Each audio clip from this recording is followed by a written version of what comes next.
Welcome to the Hello, Blogger my Genius friends. Podcast, Welcome back to the brought to you by Blogger Genius Milo Tree. Podcast. Here's your I host, am your host, Jillian Leslie. I am so happy you are here. I'm a blogger and internet entrepreneur. I build businesses with my husband.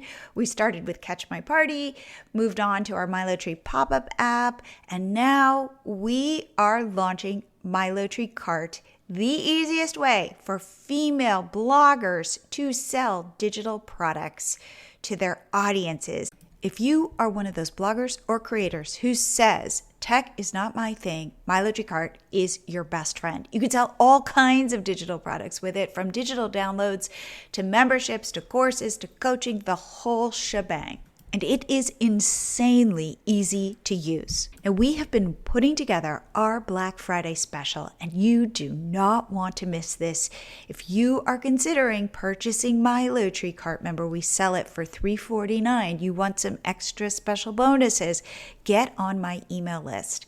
Head to bloggergenius.com, super easy, bloggergenius.com, and sign up. Plus, you will get my weekly newsletter where I share my 4 favorite takeaways from each episode. For today's show, I have Kate Shungu on the podcast, and she is the blogger behind Gift of Hospitality.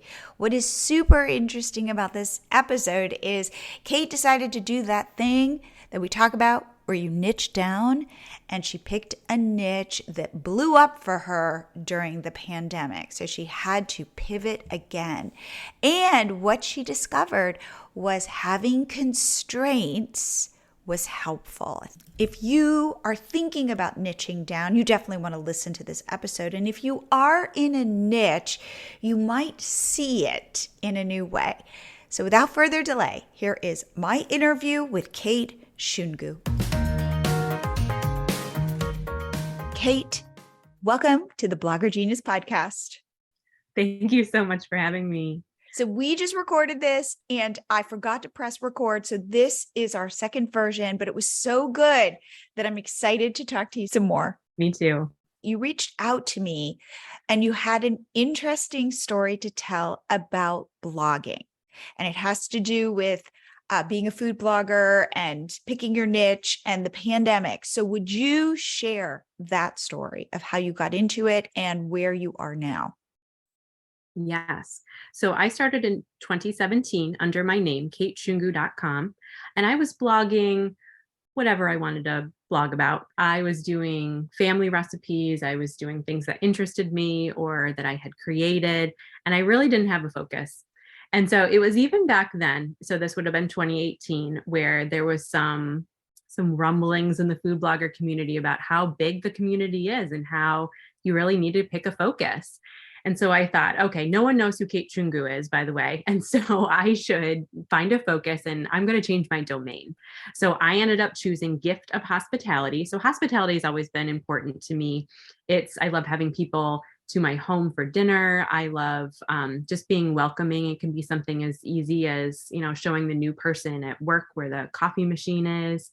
And so I love being that person.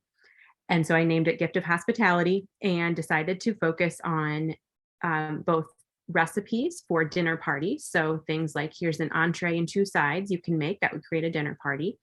And then also tips for hospitality, such as how to host in a small space or how to host a dinner party on a budget.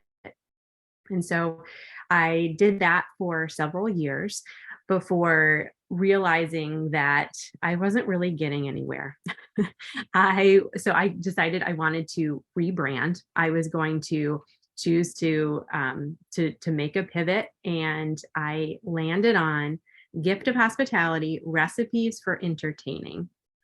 And that was March of 2020. So I was all set with this rebrand. And what happened in March of 2020? Yes. No one is entertained. No. And for us at Catch My Party, our traffic within a couple days dropped about 60% and we freaked out. So I completely understand.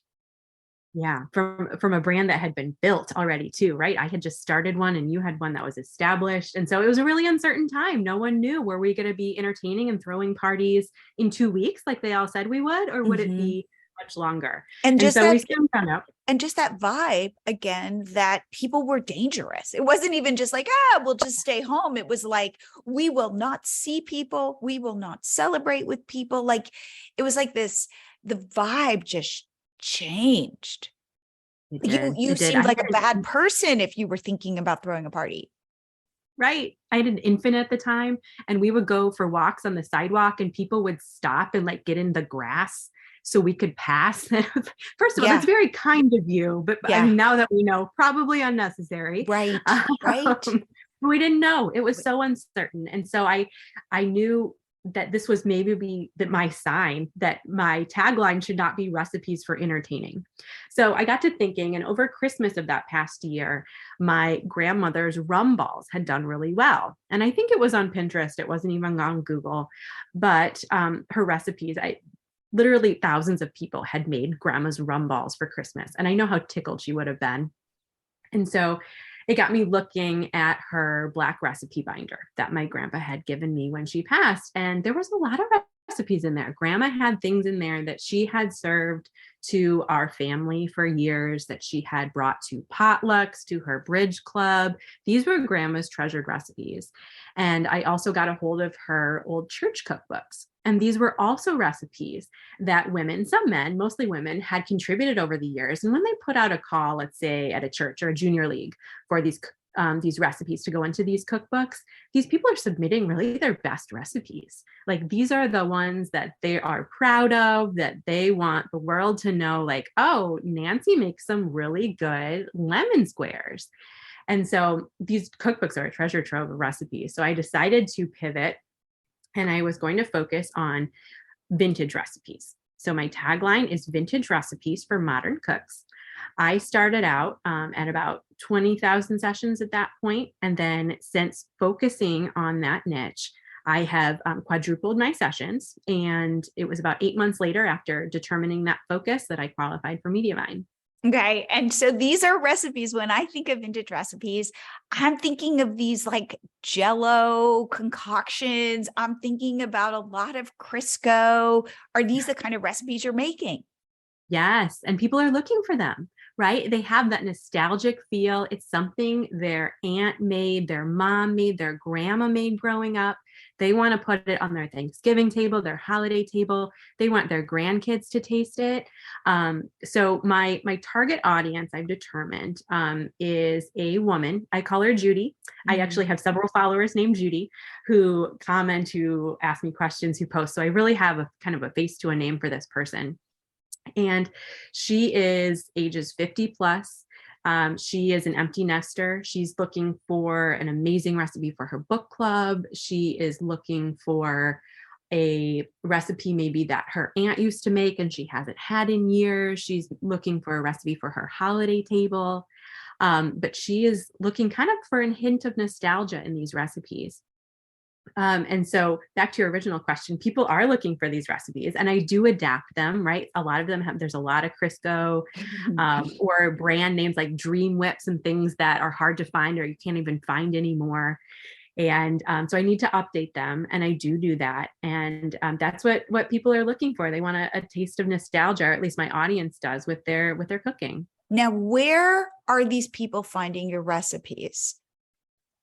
Yeah, so they find them through Google searches or through Pinterest are my two largest sources of traffic.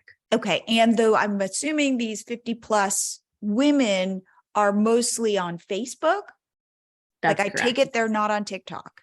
That is correct. So I have determined that Judy, for example, she browses Facebook several times a day. Wow. She's on Pinterest. She goes there for inspiration. She does not have a TikTok account. She might be on Instagram because her kids are on Instagram, but maybe not. That's not where she focuses a lot of her time. She's really into the more, I guess, yearbook nature of Facebook versus the aesthetic nature of Instagram. And so I've been able to focus on, really narrow my focus and say, okay, I'm not going to make a TikTok account, or I do have one, but it's not something I focus on. I'm not going to focus on Instagram more than putting one reel on there a week. I'm going to put all of my eggs into Pinterest and Facebook as a means of finding my audience and growing my audience. And do people on Facebook, does Judy talk to you? She does. She asks questions. She comments. She says I'm making this for dinner. She wonders if she can find andouille sausage in her local grocery store. But she has questions and she comments and she Facebook messages me too. Wow. Okay. What I love about this is a lot of food bloggers I've talked with find it's difficult to actually be in relationship with the people who are finding their recipes. Somebody goes to Google and they search for something and a recipe comes up and they might use it, might not, but they're not necessarily connecting with the food blogger behind it. Because, when they come up with another idea for a recipe, they're just Googling it or going to Pinterest, which again is a visual search engine, and they are missing out on that connection. They miss that. It feels almost like they're yelling into an abyss. So that is so neat that because you know your niche, because you know your avatar feels close enough to talk to you. You're not making just like apple pie or some vegan pizza or something like that you've got this, I don't know, story behind what you are putting out into the world. Right. And it's really a small percentage of my audience that does do that, but I'm able to glean information from them as to what the rest of my audience is like. Or for example, even if you click on the people who have liked your Facebook post, for example, and just look at their profile picture, you can get an idea of who your audience is. Mine happens to be mostly female, ages 50 plus, but in a non-creepy way, you're able to just look at the photo and say like, okay, this is about the age range of this person, and this is maybe a few things about them. Now, have you thought about niching down and just doing, say, vintage desserts? Maybe for a second recipe blog, I would do that. But I found there's just so much of there's a breadth of recipes that I am able to include in the site. And I find that people, when they come to the site, are looking at a lot of times all of the recipes, they're browsing. And so I think it's inspiring some nostalgia in them to say like, oh, my aunt made that, one year growing up, I had that, or, oh, I haven't seen that recipe before. My neighbor made that growing up, or I had that at a potluck before. They're able to get some nostalgia from just browsing recipes on the site. Do people ask for certain recipes? They do. So in my search bar, I'm able through Google Analytics to find that what people are searching for. And so, for example, I have a number of searches for Spritz cookies.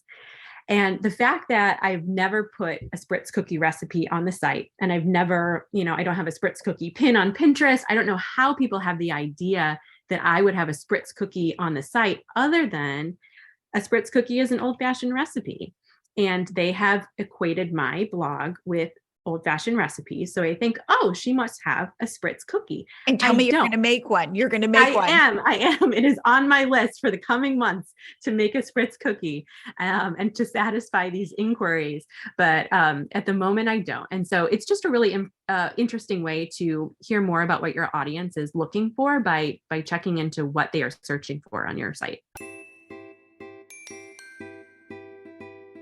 I want to take a short break to say that people have been reaching out to me saying, I want to start selling digital products, but I don't know where to start or what to create.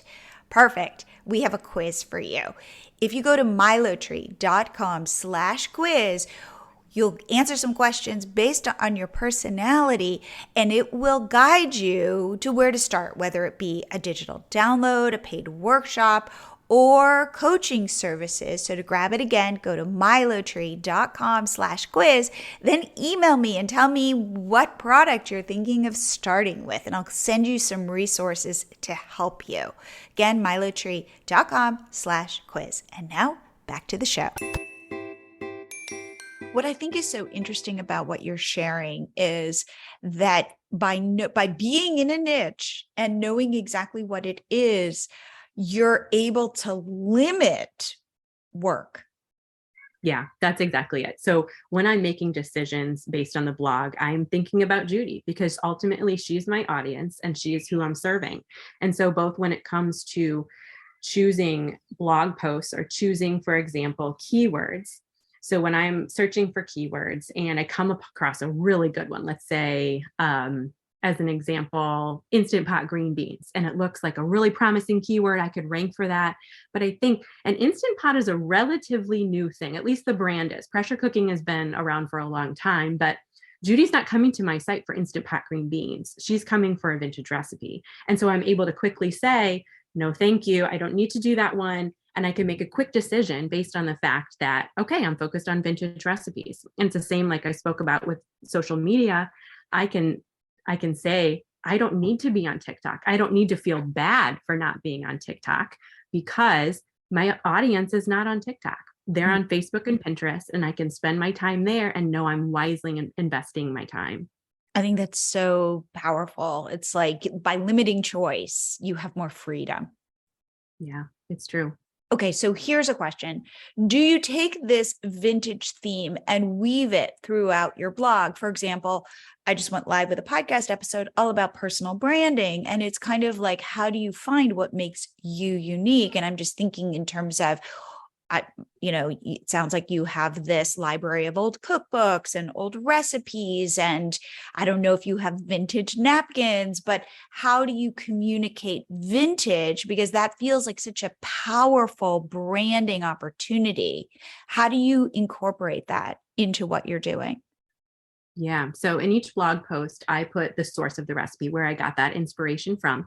And so a lot of times it's an old church cookbook or my grandmother's typewritten recipes. So I'll include a photograph of grandma's handwriting or grandma's typewritten recipe.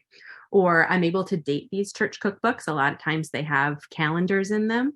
And I'm able to say like, okay, this recipe comes from a 1971 church cookbook. It was submitted by a woman named Linda in Illinois. And so just the fact that like you have that tidbit of information about this recipe and to know that this recipe has been on Linda's table, whether it's for a holiday gathering or she brought it to a potluck or it's her prize winning, chili recipe, whatever it is, that this recipe has some nostalgia to it. And it's been made for years, for generations even. Wow. Okay, let's talk about then your business. Now you have 2 little kids. I do. So it's not like you have infinite time. I do not. So let's talk about the ways in which you monetize your business.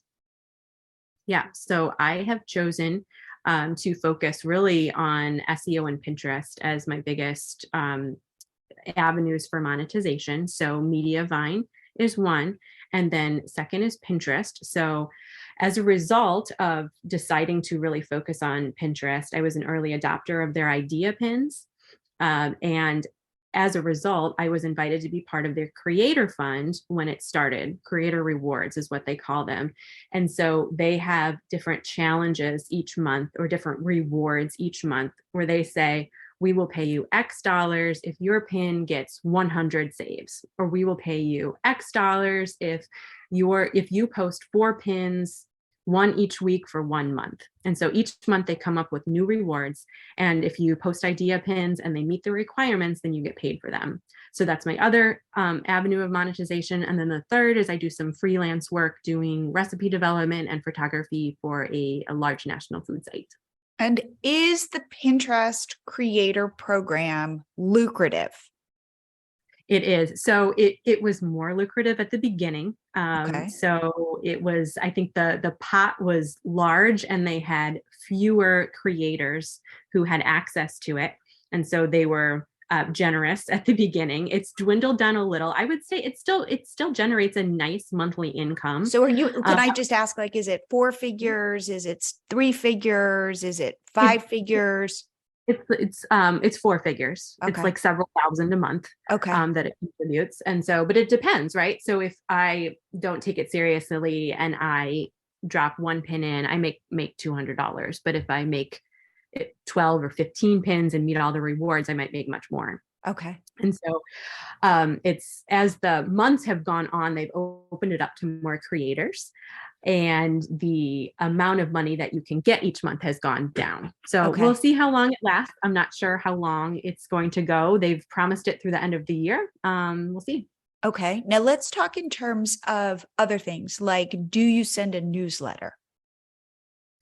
I do intermittently. Okay. It is one of those things where I've determined, based on the number of people on my list and the amount of clicks that I get, I'm currently struggling through, is it worth my time, right? If I get 100 clicks and that's only really made me a few dollars on the site, is that worth it? Is it worth my time? Because I've spent more than, 6 minutes or however I want to value my time making the email. And so I'm struggling through that versus forward thinking.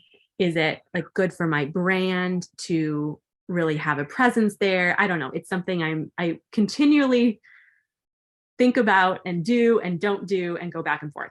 One thing you could do is send an RSS feed as soon as you publish a blog post. It just sends an email. It's not as personal, but it does get your recipes out there, especially if you're paying for an email service provider, because they can get expensive. And it is a question of, you've got a stale list. You're not talking to them. It's not as valuable. However, if ultimately at some point you want to be selling products and services, which of course I recommend, considering that we just built my Littry cart just for that reason, for creators to do that.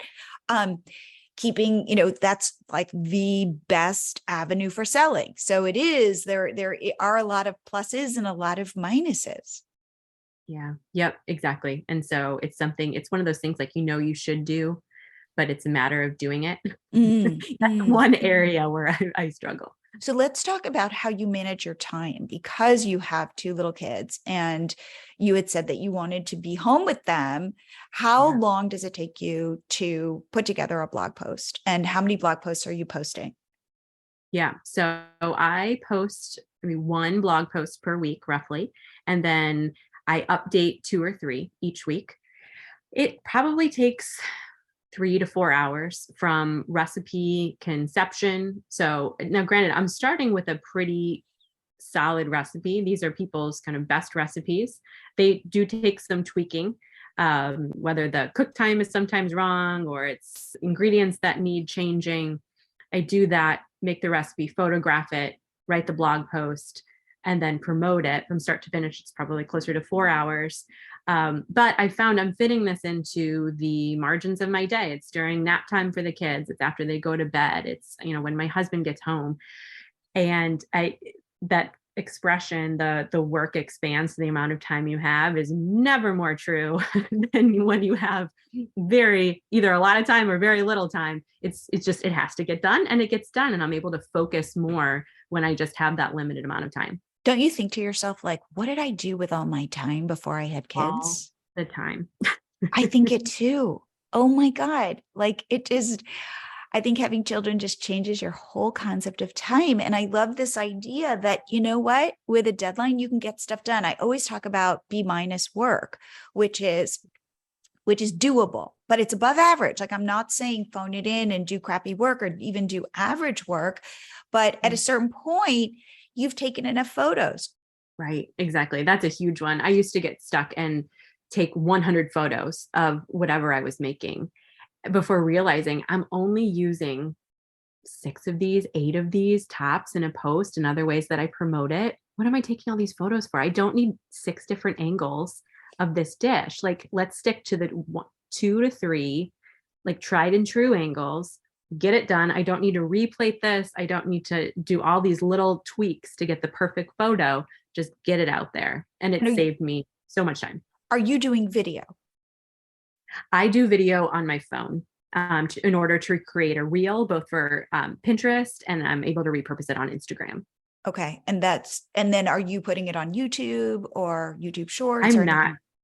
I'm not currently. It's one of those things of I would like to do this, but it currently does not fit into my schedule of the things that I need to get done. So it could be on your roadmap, 6 months down the road, 2 years down the road, that kind of thing. I love that. It's funny. I feel like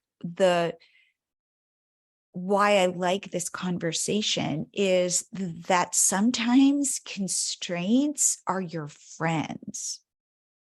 Yeah. Yeah, it's true. Whether it's time or the niche that you've chosen, I'm able to say no to things more quickly that could potentially waste my time, and able to say yes to the things that really matter for the growth of my business. And I think it does relate to parenting. It's like limiting the choices you give your kids. Go play out in the yard and do whatever you want, like go crazy, but like, no, don't, like the limit is not the neighborhood. We're going to kind of give you some boundaries. And then within those boundaries, like for you, it's vintage cooking. Well, you could do a lot with vintage cooking, but you're not going to use an air fryer. Right. Exactly. I'm not going to do air fryer recipes, instant pot recipes, Vegan recipes. Vegan, dairy-free, gluten-free, copycat recipes even. I've already decided, even though that keyword looks really enticing, that I'm not going to choose that, and I'm going to focus on something that my reader is looking for. And so, this even comes to budgeting. They talk a lot about this, like companies, new startups will raise so much money, and so much of that money then goes to waste. Whereas when you've got a tight budget, it's amazing. You can be scrappy and what you can get done. Exactly. Right. Because then you're wasting time wishing you had more time. So when you look into the future and you think about your business and you think 6 months, a year out, 2 years out, kind of how do you see it growing or evolving? Yeah. As with anything, you want the curve to go up, right? You want that line to go up. As we see when we look at all of our data, it goes up and down. And it's just one of those things. And so my goal is really to continue to grow while maintaining the balance that I have. And that balance right now is to stay home with my kids. And yes, we do have a babysitter once a week, twice a week sometimes, for me to be able to get bigger stuff done. But my goal for starting this blog was to stay home with my kids. So that's what I want to do while still providing like a supplemental income for our family, or really to be able to provide what it's turned into is a full-time income on part-time hours. That is terrific. That is terrific. And eventually, because as I've shared, eventually you can be selling your ebook or your guide or your course or whatever, because as bloggers grow, it's typically by selling products and services that they are really able to kind of get that big growth, but in time. Right, exactly. I keep getting told it gets easier once they go to school. It does. I don't know if that's true. It does. Okay. It does. Well, at least you get certain chunks of time that you can kind of, that are yours. So there are other issues, but it does. I think that with parenting, you go in phases, and you will see that it changes and it evolves, just like how your kids are constantly changing. There are these different seasons. That's what I would say. Mm-hmm. Yep, so you're in a pretty intense season. So the fact that you're able to grow this blog is very impressive. Thank you. Yeah. Well, it's something that I'm passionate about. And it's funny because the Latin root word for passion means to suffer. And so you think about how many, all of us as bloggers have really suffered for our business because we're passionate about it, whether it's our health has suffered or our mental health or maybe relationships, because we've had at certain points been had to choose the blog or our work over other things. As a result, like something has to suffer, something has to give. And so it's really a gift to be able to work at something that you're passionate about on the flip side. And so really balancing those two things. And my whole goal is to figure out how to suffer less. And that is how I've been able to be successful with the niching down, is that I don't have to waste time wondering if I would do well on TikTok, because I've decided I'm not doing that. Or wondering if I had a whole section on my blog for Instant Pot recipes. Like the competition there seems pretty low according to these keyword research sites. Like maybe there's some opportunity there, but I don't have time to worry about that. And I'm choosing not to. Oh, I love that. All right, Kate, If people want to reach out to you, see what you're doing, contact you, have questions, where should they go? They can find me at giftofhospitality.com. You can also find me at kate@giftofhospitality.com is my email. And then the handle is the same on all the social media platforms at Gift of Hospitality. I think that this is a really important message. Less is more. Lean into what you can do, and that constraints can be your friend. Yeah, it's so true. Well, thank you. Thank you for this. This is our second recording. I think it is as good, if not better, than our first one. So I just want to say thank you for that. And really, thank you for coming on the show. It's my pleasure. I hope you guys like this episode. What it shows me is, as bloggers and online entrepreneurs, we are constantly pivoting in our business, both because the business is changing and our lives are changing. When I think about when we started Catch My Party in 2009, the world looked so different. Plus, my daughter was 2. So I've gone through evolutions. Our businesses have gone through evolution. So I say lean into it. And one thing to think about as your business continues to evolve is what kinds of products and services could you offer your audience? What are they struggling with? Start there. And if tech scares you, we have the solution, and it is called MiloTree Cart. Remember, for Black Friday, we are offering something you do not want to miss. If you are ready to sell digital products to your audience, definitely get on my email list. You don't want to miss this. Head to bloggergenius.com, sign up, and you will be the first to know. And I will see you here again next week.